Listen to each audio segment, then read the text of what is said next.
Bueno, buenas noches a todos. ¿Cómo están? Si quieren pueden habilitar los micrófonos. No sé si se los querés habilitar, Sebastián, de entrada, para, como somos un grupo chico, la idea es, si quieren hacer preguntas o interrumpir en lo que sea, la idea es sacarse las dudas. Entonces cualquiera que quiera hacer preguntas me interrumpe y seguimos. Ahí voy a compartir.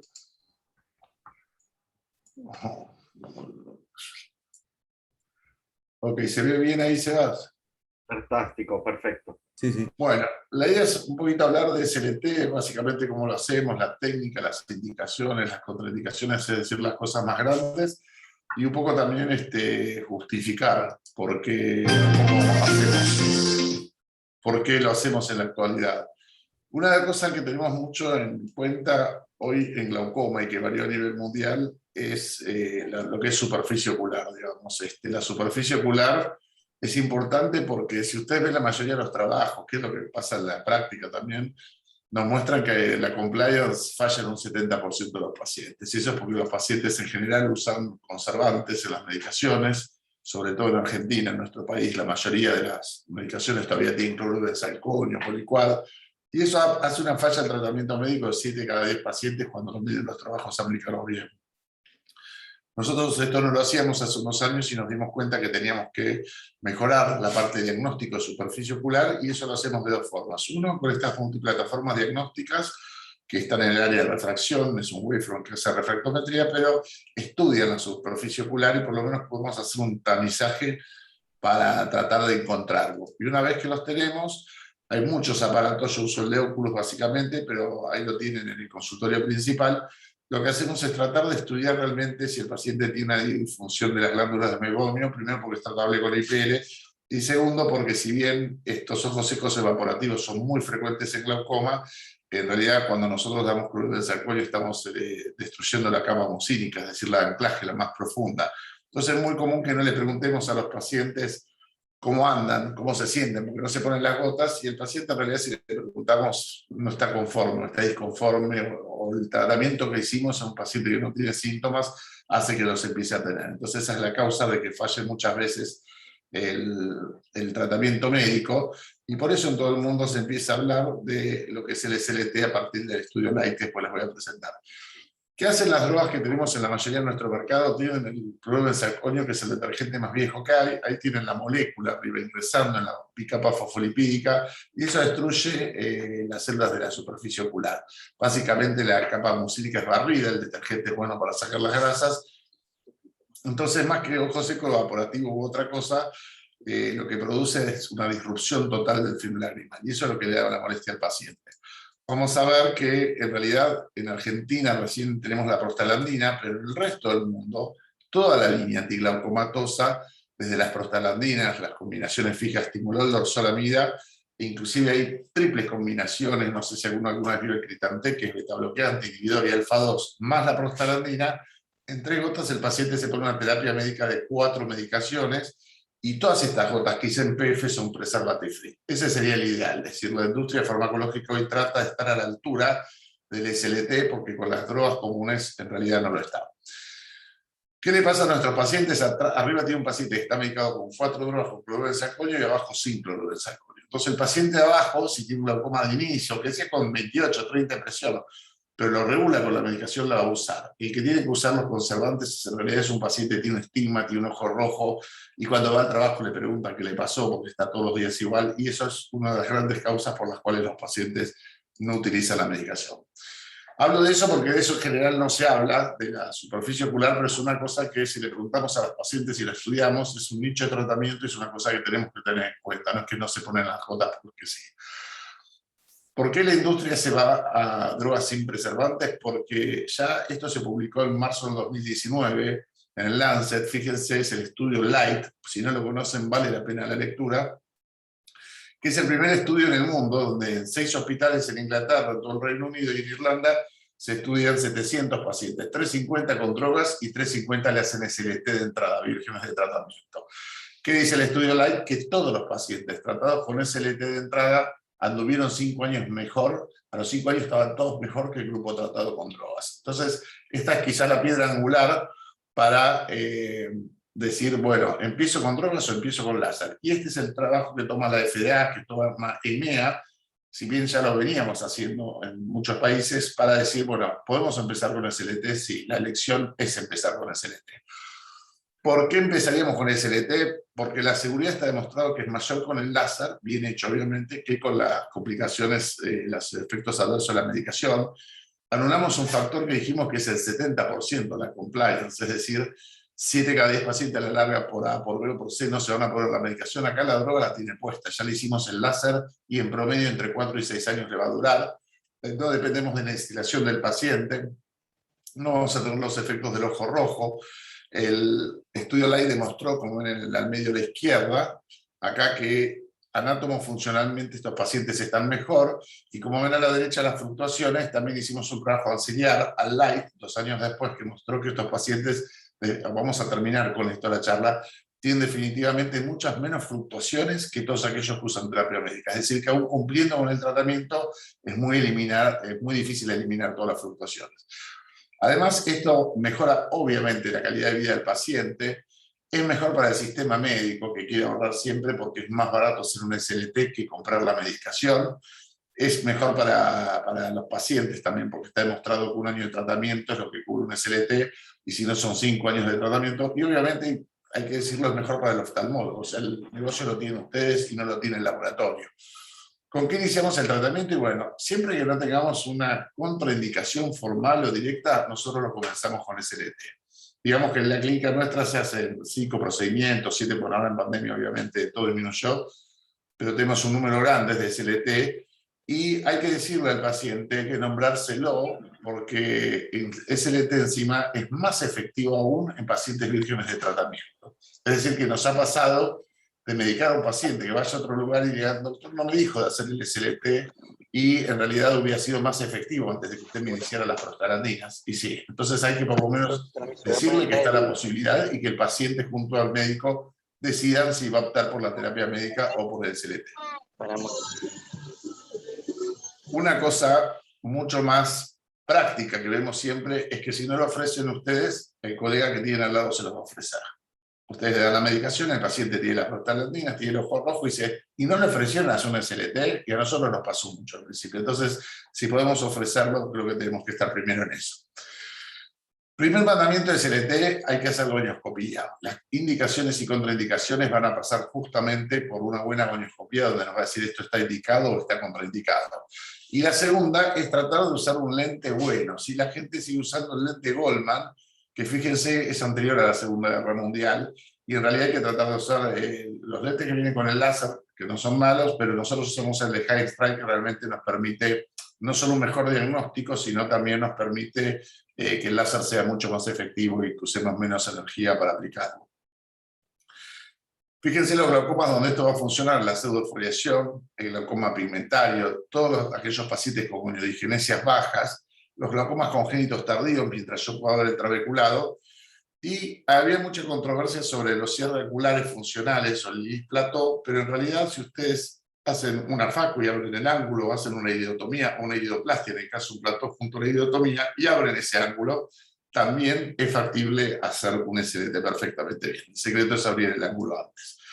¿Y dónde no lo voy a ubicar en general? Y bueno, cuando tengo una membrana Barker, que muchos no la ven, pero es un 24% de las goniogenesias, cuando tengo aceite de silicón, por cirugía vitreoretinal, cuando hay sinequias anteriores periféricas como las uveitis, obviamente un glaucoma neovascular, los congénitos tipo 1 y 2, y los cierres orgánicos, es decir, cuando es en ese paciente hipermétrope el ángulo se hace el selló, yo hago la maniobra de indentación, el ángulo no se abre, ya está sinequiado, ese es un paciente que tiene contraindicado formalmente.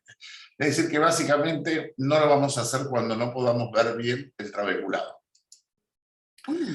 ¿Cómo es la técnica para hacerlo? Es lo que están viendo allá a la izquierda, es más fácil que la LT, porque como dijimos esto es selectivo, el spot es un poco más grande que las 400 micras de Schlepp, entonces van a aplicar el lente de gonioscopía y lo que van a hacer es ir dando disparos, dejando un lugar de por medio. Muchas casas decían que esto era independiente del pigmento, pero en realidad van a haber desprendimiento de pigmento, y cuanto más pigmento hay, más se absorbe. Fíjense que los dos mejores glaucomas donde anda es en el pigmentario y en la pseudofoliación, justamente. Y muy importante tratar de hacer los 360 grados. Nosotros tratamos a todos los pacientes en 360 grados, porque como esto es algo selectivo, fíjense que ustedes no están, a diferencia del LT, ni quemando el trabeculado, ni haciendo que se extienda la malla trabecular, que era lo que hacía el SLT, sino que lo que están haciendo es dándole a todo el trabeculado, y el láser selectivamente va a actuar solamente sobre lo que se llaman cromófobos, o sea, aquellas partes celulares que tienen mayor cantidad de pigmento. Y esto va a desencadenar una respuesta inflamatoria que hace que se limpie el trabeculado. Ese es el mecanismo por el cual funciona con esta cascada biológica. Los resultados en general van a ser muy buenos, 30-45%, con un promedio del 40%. En vírgenes de tratamiento es aún mayor.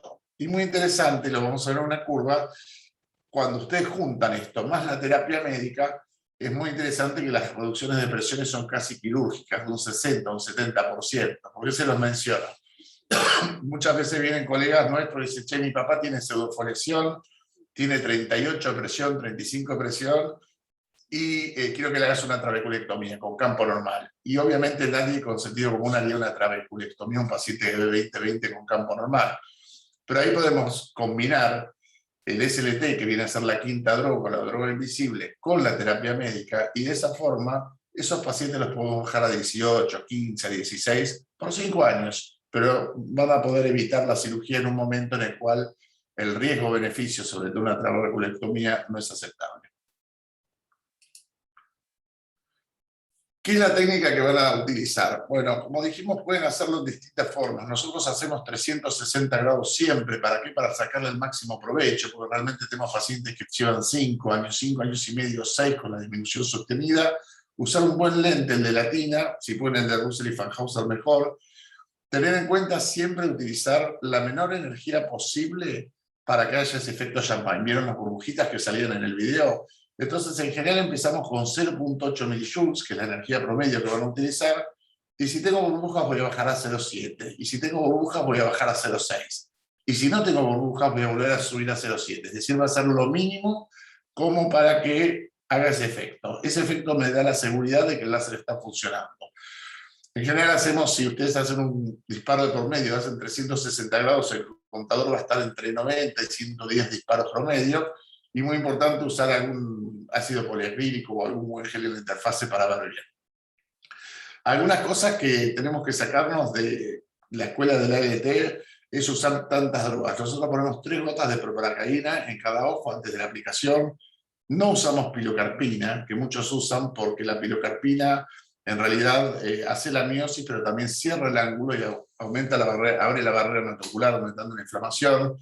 Es muy clásico que le den brimonidina a los pacientes después. Y eso es de la LT. Este láser dificilísimamente produce picos hipertensivos después de la aplicación. No darle antiinflamatorios no esteroides, no darle corticosteroides que bajan la respuesta del láser. Avisarle al paciente que va a tener una leve hiperemia, igual que las prostaglandinas las primeras 72, 96 horas, y eso hay que decírselo. Si el ojo se te pone rojo, volvete contento que están dando, si no, llamame. Entonces todos los pacientes están contentos que tienen el ojito un poco rojo, y eso quiere decir que está funcionando. Y analgésicos solo si tienen un dolor. Una leve molestia van a tener cuando se le vaya la proparacaína, pero piensen que en general de cada 100 pacientes que le damos analgésico al principio, 1 o 2 lo utilizaban, y en general era por molestias y no por dolor. Entonces, como indicaciones, recordar el glaucoma primario ángulo abierto, las radiodigenesias que sean bajas, donde pueda haber el trabeculado, la pseudofoliación por excelencia, el pigmentario por excelencia, el traumático también, la hipoplasia periférica del iris, que es una de las radiodigenesias más frecuentes. Otra indicación de excelencia a nivel mundial es el glaucoma y embarazo. Mujer embarazada, hay que sacarle la brimonidina, hay que sacarle las gotas, hacer una trabeculectomía, excepto que tenga un daño muy avanzado, tratamos de esquivarla. Entonces no podemos usar antimetabolitos. Entonces, si podemos hacer un SLT, que nos dure un año, pónganle, no importa, porque el embarazo dura 9 meses. Entonces nosotros queremos cubrir ese periodo con la presión más o menos bien. Obviamente todos los pacientes que no toleran medicación tópica y los pacientes con alergia o intolerancia tópica a la medicación. Como contraindicaciones, lo que vimos en los videos, los glaucomas neovasculares, los subveíticos, las sinequias anteriores periféricas, glaucomas inflamatorios.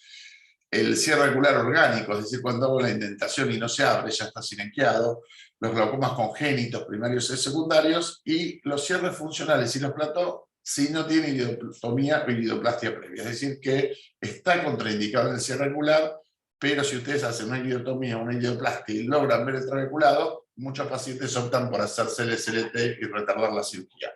Estamos hablando siempre, acuérdense, de pacientes con glaucoma de inicio, no importa si las presiones son altas, pero que tengan sin daño de la papila, sin daño del campo visual, o sea, en estadio hipertensivo, o con daño en la papila que no tienen daño en el campo visual también, preperimétricos. De hecho, en muchos casos, y sobre todo en pandemia, lo hemos hecho en pacientes que tienen algún daño perimétrico precoz y llamativamente un año y medio después siguen bastante bien. O sea que es un uso off-label, pero que se le puede dar también al láser.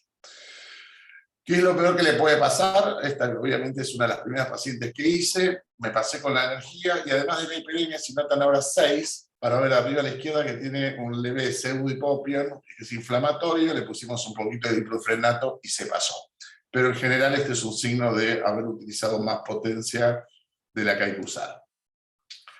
La primera causa de regulación de un SLT, cuando viene el paciente que tenía 30 y bajó a 16, y de repente tiene 30, casi siempre es la administración de corticoides. Ahora en la pandemia lo vimos muchísimo, la gente que tuvo COVID, que lo tuvieron que bañar de corticoides, la presión se dispara terriblemente.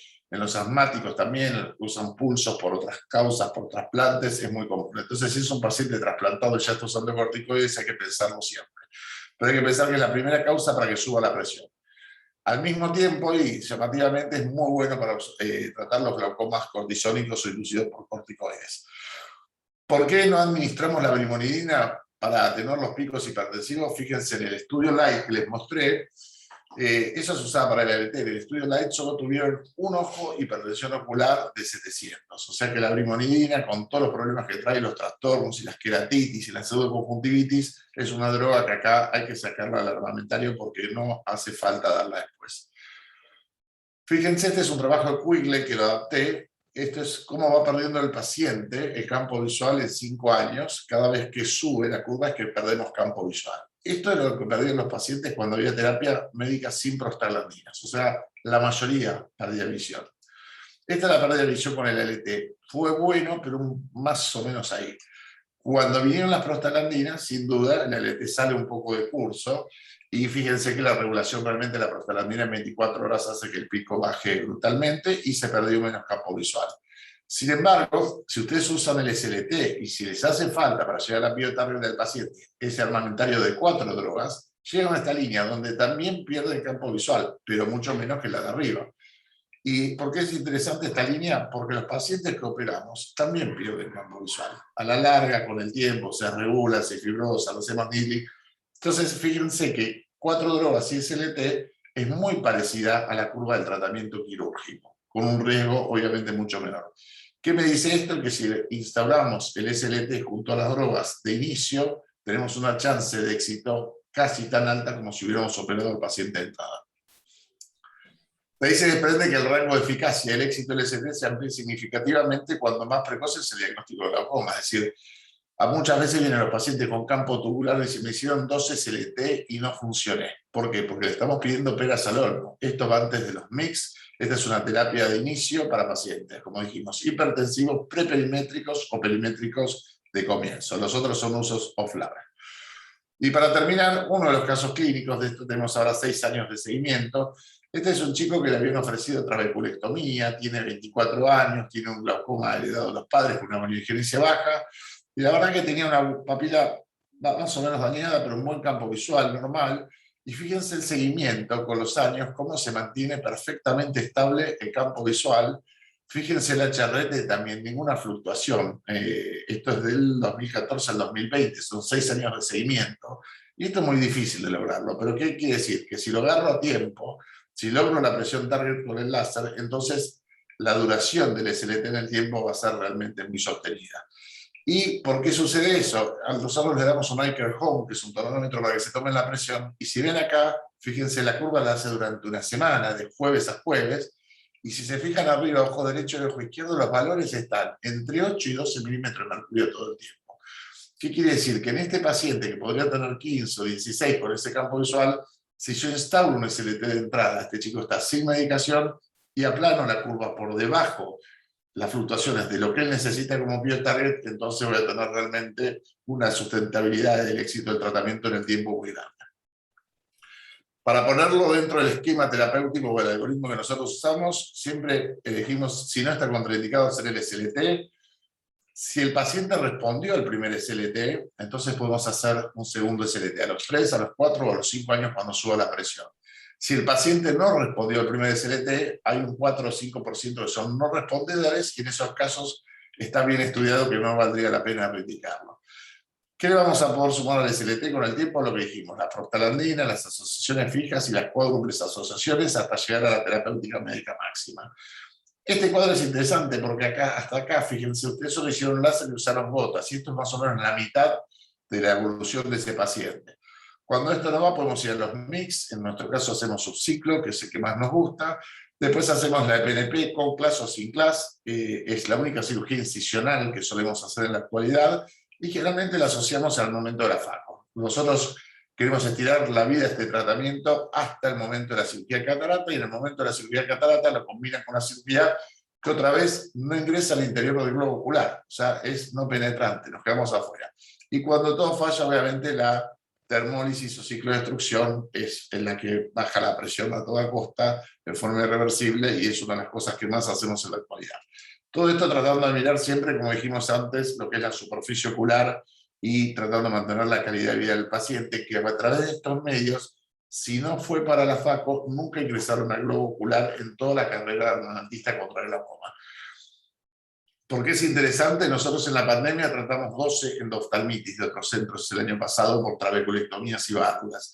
Entonces, este es un diagrama que, si lo ven bien, han sido poco invasivos, han sido bien efectivos y en ningún momento ingresaron. O sea, este es un ideal algoritmo, digamos, pero libre de blebitis, de endoftalmitis y de las complicaciones clásicas de la cirugía incisional. Si quieren aumentar la lectura de lo que hablamos, en este número de highlights de mayo de este año, creo que es, si tienen en español y inglés la nueva era láser de glaucoma, que son 13 hojas donde está todo esto explicado con lujo de detalles. Así que bueno, soy todo oídos para las preguntas.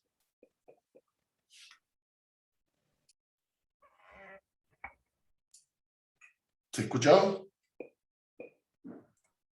Sí, perfecto. Hay que abrirle los micrófonos a los chicos porque están tachados. Hay una pregunta en el chat. ¿Vos le podés abrir los micros? Lo pueden hacer Ah, cada uno.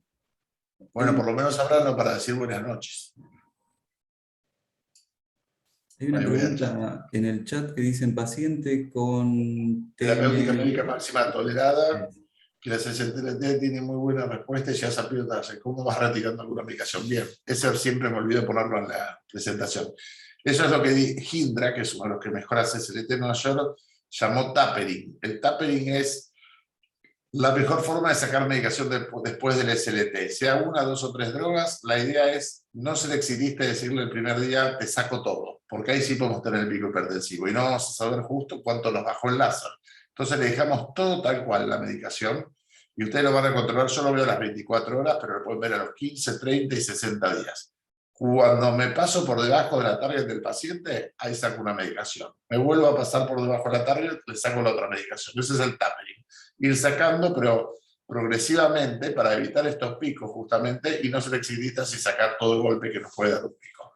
Esa es la forma más ordenada de hacerlo y de realmente verificar la eficacia que tuvo el láser.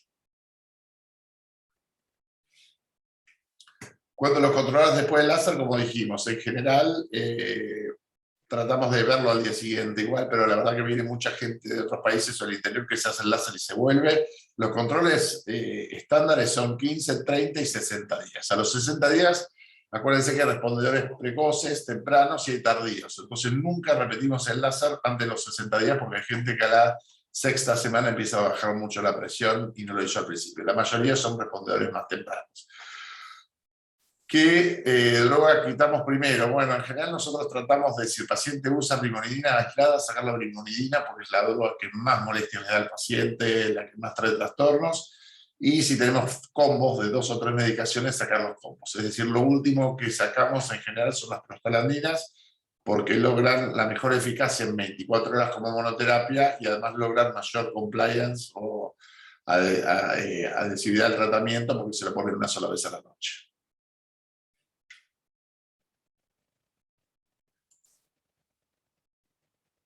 ¿Alguna otra pregunta?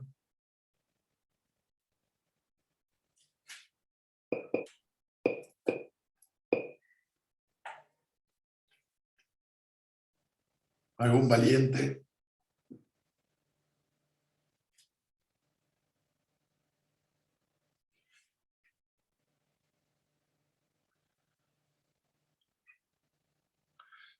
Del retratamiento.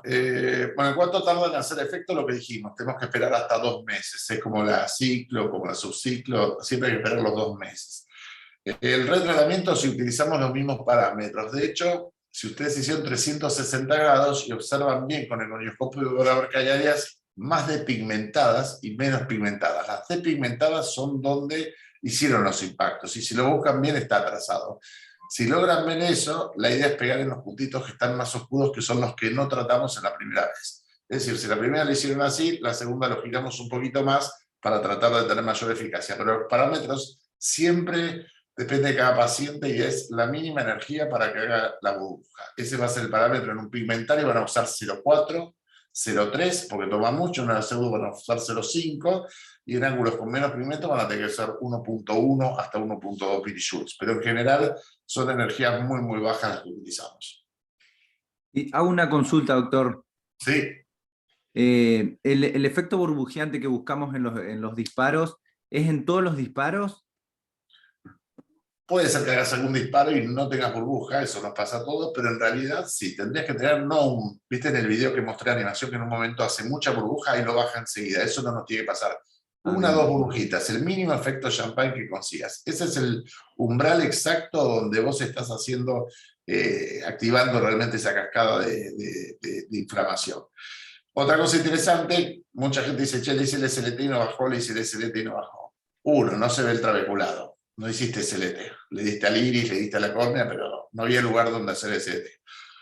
2, muchas veces cuando ves, generalmente tenemos mucho más pigmento entre hora 3 y 9 a hora 6 en la parte inferior que en la parte superior, por el ciclo del flujo del humor acuoso. Vieron que las pseudofoliaciones se ven abajo, los pigmentarios tienen más abajo, todos. Entonces, si hacen bien el SLT, en realidad usted tiene un calibrador, en este láser es muy, muy fino, lo tiene acá adelante.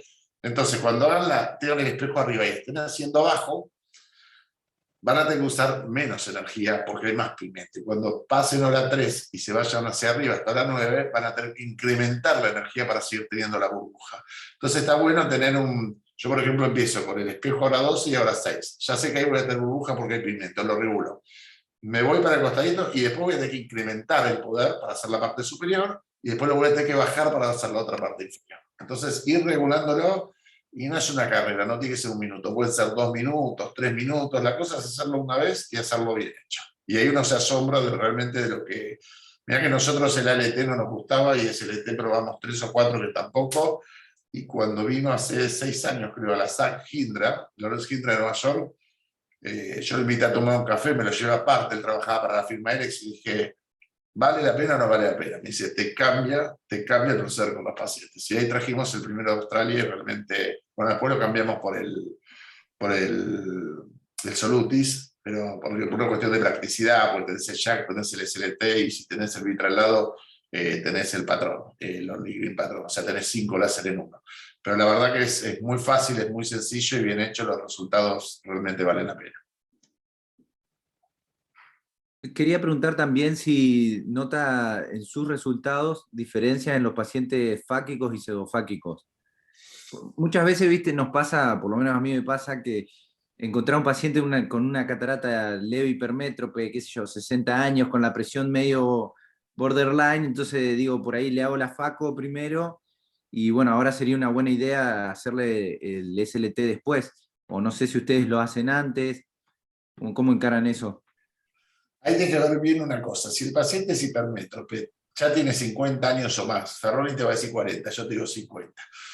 tiene 50 años y es hipermétrope. La FACO es la salida sin duda de ese paciente, porque los pacientes, además de que le abrís el ángulo, de que le sacás el riesgo de un cierre angular, que esa es una enfermedad que se lleva al 50% de los ciegos a nivel mundial, si lo agarras a tiempo vas a generar la presión baja sola en esos pacientes, porque están empezando a hacer un cierre de a poquito, que no esté silenciado todavía. Y si te faltó, o encontraste que tiene una pseudofoliación, que el 30% de la pseudofoliación es cursal con cierre regular, le sacaste el cristalino, lo metropizaste, el paciente va a estar chocho. ¿Anda bien? No le haces. Tiene una pseudo, tiene un glaucoma agregado, o sea, una patogenia mixta, ahí le haces el SLT. Está reportado que el pseudofáquico, como bien mencionás, es mejor que el fáquico, pero en general también está reportado que cuando vos sacás el cristalino y bajas la sonuracina y el iris, tenés una visualización muy superior para llegar al conducto Schlemm y eso facilitaría todavía más el procedimiento. Bien. Y en cuanto, creo que ya lo comentó, pero no me quedó del todo claro, ¿tiene algunos casos donde es, por ejemplo, en un retratamiento, es un poco más agresivo o la potencia siempre la misma? Nosotros reportamos para el Light y para las compañías, entonces tratamos como en la subciclo y en la termólisis de usar los valores de los protocolos mundiales, ¿viste? Porque toda la gente quiere variar, poner pila, poner esto, darle más. Se puede hacer, yo no digo que no, pero en general va a depender básicamente del nivel de pigmentación del trabeculado. El trabeculado te va a decir qué potencia utilizar para no sobretratar, que viste que yo tuve un pseudodipopio, nos gustó una paciente privada, una de las primeras que hacía y no me gustó nada, le di la gotita, se limpió, bárbaro, pero quiere decir sobretrataste. Y con corticoides también lo sacás, pero disminuís la eficacia del procedimiento. Entonces la idea es hacer lo mínimo indispensable para que funcione bien. Y explicarle siempre al paciente, esto lleva hasta 2 meses, te voy sacando las gotas de... O sea, no ser muy exitista. Igual hay otros mecanismos involucrados, porque hay mucha gente que la hace con 30 y al otro día viene con 15. La cascada de la coagulación no tuvo tiempo de activarse y ya le bajó la presión. O sea que hay otros mecanismos que de alguna forma hacen que actúe más rápido de lo que uno espera. Y por último, ya que estoy hablando yo, una última pregunta. Si bien dijo que eran usos off-label, que lo ideal es para glaucomas leves, pero bueno, ¿cuál es su experiencia? O si, no sé, me recomienda hacerlo directamente, no, por ahí glaucomas más avanzados. O sea, no pierdo nada haciéndolo, poniendo en la balanza riesgos-beneficios. Exacto. Yo te conté, el primer caso que tuve fue una médica obstetra de Córdoba, Villa no sé cuánto, que se murió la mujer, el marido y el hijo en un accidente. Y la mandaron a operar, creo que la mandó Gerabec, y me dice, vengo acá que sé que me tengo que operar, tenía 2 hierros finitos, ¿viste? Esos que llegan cerca a la mácula, altitudinales, así los 2 ojitos igual. 58, ponele, dije, pero yo vengo, me dice, para que usted me haga de una respuesta que no sea quirúrgica, porque en este momento de mi vida estoy entre tirarme abajo del tren y no quiero operarme. Es lógico. Dije, mira, vos sos off-label, tenés ya tu defecto de campo visual, tenés progresión, el médico te hizo, pero tenés un trabeculado bien pigmentado, te voy a hacer una SLT. 4 años la tuve, al 5.º año le progresó el campo y le hice una cirugía. Pero eso te muestra que el off-label, sacándolo un poquito, en un paciente más avanzado, por ejemplo ahora en pandemia, que no querés hacerle una trave, que la persona es mayor, que no tiene movilidad, no tiene que no traiga, no querés que se contagie, vieron que está demostrado que se contagia más yendo a la gente a operarse y a controlarse que durante la cirugía. Entonces hay que evitar eso. Bueno, en la pandemia hicimos muchos casos así, gente mayor de alto riesgo, gente que no quería entrar a un quirófano, diabéticos, bueno, en un montón hicimos así. De eso tenemos resultados 1 año y medio, pero te llamaría la atención, como baja tanto la presión, 30-40%, está bien, no le va a servir a 5 años, vos abrís el paraguas, decís. Pero por ejemplo, yo ahora en pandemia en diciembre, que había gente el 20 de diciembre que tenía que operarse los 2 ojos con visión tubular y pérdida de mi campo. 22 de diciembre no la vas a operar de los 2 ojos, no la va a ver nadie. Entonces digo, mira, te voy a hacer un SLT, en febrero vemos. En febrero la ves con 12 y 14, ¿sabes qué hicieron? Todavía no se operaron. Pues te dicen, mientras ande así, tiro, con las gotas, ¿no? Es coadyuvante. Y después cuando me progrese, cuando tengamos un signo avance, ahí me opero. O sea que es muy válido explicándole al paciente que es un soft-label, pero que en estas condiciones como la que estamos viviendo, aplicás algo que lo minimiza el riesgo, porque si no se te complica la cirugía, ya tiene varios controles, pero si se te llega a complicar, tiene un montón de controles por delante. Acá sabés que no. Bien. Y por último, por ahí, yendo al otro extremo, que por ahí es los hipertensos oculares o esos tantos grises que tenemos en glaucoma que pues decís, no, no es glaucoma, la voy a controlar nada más. Qué sé yo, la capa de fibra es normal, pero en algunos sectores borderline. Nada, creo que también poniendo balance riesgo-beneficio, ¿se lo hace o no? Hay que ver que es una pregunta difícil porque el hipertenso ocular, yo no creo en el hipertenso ocular. Yo soy de la escuela donde ¿Usted? estoy en el ángulo porque me mandan todos los hipertensos de 19, 20, 21, 22, que son todas presiones normales, de 8 a 22. Te falló el paquímetro, si tomás con Goldman, si tomás con Iker fallás menos, pero tomás con Goldman, la dispersión son 5 a 7 milímetros tomando 2 médicos. Entonces, hay que juntar algunas cosas. Tiene una gonodigenesia, aunque sea leve, tuvo antecedentes de glaucoma en la familia, hacerle una curva. Hoy le das un aparatito, se hace la curva solo. Todos esos de 19 que vienen con 15 todo el día no me preocupa, pero el de 19 que viene con 25, ese sí te va a hacer. Entonces, el OCT le pone un poquito de rojo a todo. Vieron que James Blunt es uno de los mejores glaucomatólogos del mundo de California, dice, bueno, the red staining machine. A todos le pone un poquito de rojo y le ponen gotas. Entonces, verificar bien si realmente hay riesgo o no, pero si considerás que hay riesgo, o tenés un pico de presión, o tenés una gonodigenesia, o tenés una pequeña afección del nervio, pero que sabés que está, y a veces si le haces una curva sin medicación la vas a encontrar, ahí es el momento de entrarle primero. Bien. Cuando viene con 30 más fácil, porque ya sabés, pero bueno, para el resto hay que buscarlo bien. De hecho, fíjate que hay pacientes que están tratando, en este momento hay 2 protocolos en Canadá, tratando uveitis con SLT, que está totalmente contraindicado y con excelente resultado. O sea que se lo puede sacar un poquito de la casilla y yo creo que siempre está mejor pecar de más que de menos en glaucoma. Claro, totalmente. Y una última que me hizo acordar usted con lo que venía hablando, respecto a la paquimetría. Bueno, tiene en cuenta las pequeñas variaciones. Nosotros tenemos en nuestra clínica el OCT, que por ahí es lo más práctico para hacerlo, porque es más rápido, lo hace solo, qué sé yo, y da una escala de valores en cuanto a corrección de la PIO. Confía en eso, confía más en la ultrasónica. La diferencia, siempre he notado que la del OCT es una paquimetría 10 micras menor que la del Galilei. Sí, hay variaciones. Pensá que 10 micras estás hablando en menos de medio milímetro de mercurio. Corregís en general uno cada 20. Esas tablas de paquimetría que las describió 5 años después en un congreso en Michigan, dice que no serían tan buenas. Claro. Que la describió.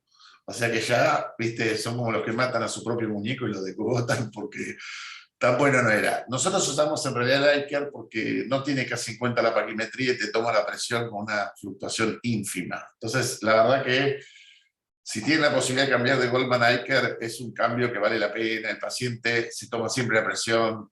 Todos mis amigos facólogos que no le tomaban a nadie, cuando pedían 50 facos, hoy le toman la presión a todos y encuentran que en un montón tienen 30 que no le tomaban con el Goldman. O sea que el paso sería por ahí en realidad, cambiar la tonometría porque la Goldman lleva más de medio siglo, ¿no? Pero bueno, si no podés corregir, si lo haces con Goldman, por cada 20 micras un milímetro, pero hasta 2, 3, 4 milímetros. Después la escala es completamente no lineal y Claro. eso de proyectar 7, 10 es de laboratorio. O sea, te puede ayudar a la córnea fina, me miente más riesgo, córnea gruesa, me relaja un poquito. Así lo toman en general. Perfecto. Pero no es tan matemático, o sea que la 10 micras no me preocuparía.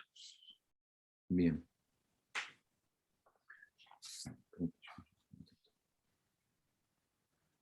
¿Cuál sería la potencia máxima si no forma burbuja? Siempre forma burbuja. No van a llegar a dar más de 1.2, 1.3, van a tener burbuja siempre. Y respecto al retratamiento, dijo nunca antes de los 2 meses, lo controlamos como dijo usted, y bueno, si ahí vemos que no da, podemos probar de vuelta, recién a los 2 meses. Exactamente, es lo que te dicen esperar. Si tenés mucha presión, lo podés hacer antes. Obviamente yo tengo casos que, ahí hablando de hipertensos, tenía uno que le dije, no tenés nada, le saqué la medicación. Cuando vino con la curva tenía 30. Bueno, listo, le apliqué y a las 3 semanas tuve que volver a aplicar, se me fue, pero bueno, lo regulé y no ser segmentista, decir, che, o SLT o droga. A veces el SLT tiene respondedores que responden mucho y otros respondedores que responden menos. Hay que no, yo le digo, vas a usar Bisulta, la pluma prostaglandina con ácido nítrico, que baja un montón, y le pones eso con el SLT y logras 10.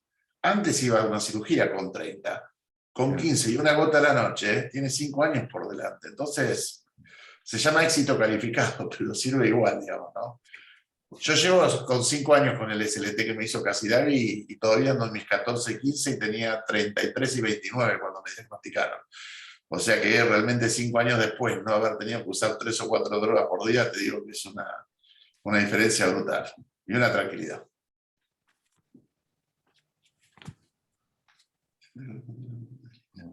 Bueno, ¿cuánto tiempo mantiene la pío controlada? Ese periodo. En general son 4 o 6 años. Piensen que con la primera aplicación tiene un éxito del 78-80% y con la segunda, que es aditiva, el máximo obtenido es hasta el 98%, que es altísimo. Es el éxito quirúrgico, una cirugía no penetrante.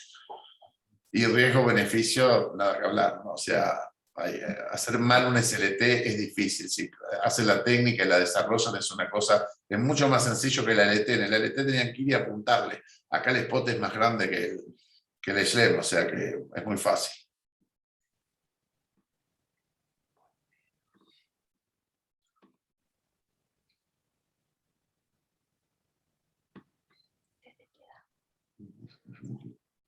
¿Qué nuevas técnicas para evaluar ángulos? Bueno, VM y OCT son 2 herramientas fuera de serie. El OCT fuera de serie, el VM realmente es un antes y un después, porque hoy lo hacen con el globito, que lo apoyan con el paciente sentado, sin el CAP, pero son biómetros en realidad, nos van a ayudar mucho más en lo que es cierre angular que en lo que es gonioscopía, ¿no? El diagnóstico propiamente dicho nos lo va a dar siempre la gonioscopía, eso es una cosa que no cambió.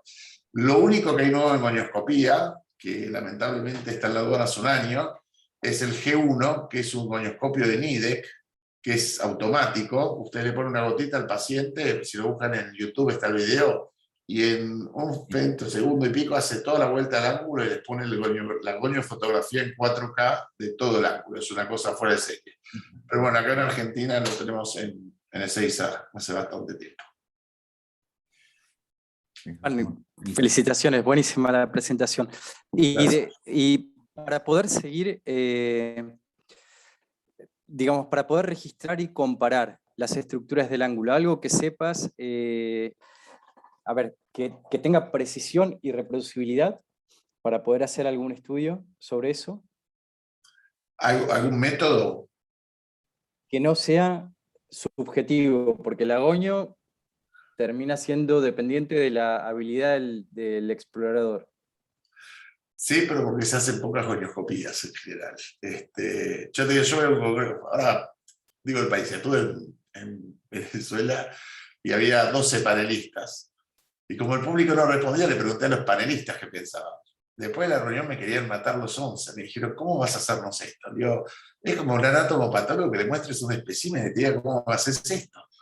¿Entendés? O sea, por haber preguntado en público. Y tenían una goniodigenesia de las más comunes que hay. Entonces, en realidad, lo que nosotros hacemos, ahora estamos abriendo una nueva página de web que ya la tenemos por Facebook, que mandan la gonioscopía y dentro de la hora les mandamos el diagnóstico con una buena foto.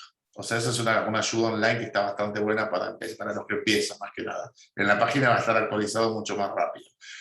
Y 2, lo único que lo hace es este gonio G1, el que decía recién de NIDE, que está recién entrando al país, porque lo sistematiza el estudio, no puedes ver fuera de foco, lo saca en 4K, y esa imagen, por ejemplo, tenés consultores, yo soy uno de la compañía, donde te mandan la imagen y mandas el diagnóstico en el momento. O sea, o lo confirmás. Es interesante, el otro día hicimos un webinar con los, no sé si estuvieron en el Mar del Plata, que una fellow presentó un caso y de lo que decía que era un pigmentario y el otro una pseudofoliación, y en realidad era un glaucoma pigmentario que después, además, adquirió una pseudofoliación, o sea, se llama síndrome de solapamiento, overlapping syndrome, estaban las 2 patologías. Pero en general, ahora estamos sacando un libro, ahí estoy en los últimos capítulos, que se llama El gonioscopista, que se nos atrasó por la gonioscopía digital, donde por primera vez ponemos, nos dio mucho trabajo hacerlo, pero la foto en 4K, o sea, como no la ves nunca, al lado está el esquema de esa foto, abajo está la UVM y al lado está el OCT. Entonces, de cada cuadro gonioscópico, las 10 cosas que no puedes dejar de ver y eso. Hay muy poca bibliografía actualizada en gonioscopía también. Pero bueno, esas son yo creo que una lectura de un libro de esos ayuda mucho para ponerse al día, es como para un fin de semana de lluvia, son cortitos y actualizarse.